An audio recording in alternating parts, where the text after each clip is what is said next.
చేయలేదు భారతదేశం. ఎందుకంటే మన దేశంలోనే ఉన్నటువంటి వెన్నుపోటుదారులు తీవ్రవాదులకు మద్దతు ఇవ్వడం వల్లనే కాశ్మీర్లో పహల్గామ్ ఇన్సిడెంట్ జరిగింది.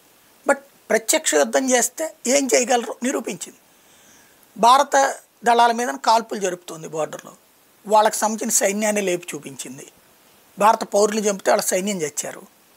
అదే సందర్భంలో భారతదేశంలో ఉన్న ప్రజల్ని చంపితే వాళ్ళ దేశంలో ఉన్నటువంటి తీవ్రవాద శిబిరాన్ని ధ్వంసం చేసి వచ్చింది. కర్రకి కత్తి, కత్తికి తుపాకీ అన్నటువంటి ఫార్ములానే ఇప్పుడు ఫాలో అవుతున్నటువంటిది భారతదేశం. ఇది కాదు, చెయ్యలేదు, చేత కాదు అనడానికి సాధ్యం లేనటువంటి పరిస్థితి. భారతదేశానికి సంబంధించి ఇప్పుడు ప్రపంచానికి అర్థమైంది ఏంటంటే దాడి చెయ్యగలగటమే కాదు, బెత్తరపోయేలా చేయగలదు. Surprise element.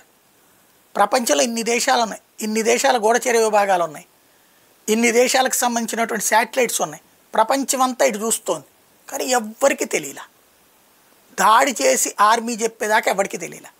ఆపరేషన్ సింధూర్ అని పేరు పెట్టేదాకా ఎవరికి తెలియలా.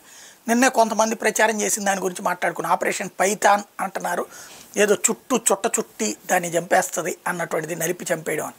అది కాదు, సంప్రదాయబద్ధమైనటువంటి పేరు పెట్టి మరీ లేపొచ్చింది.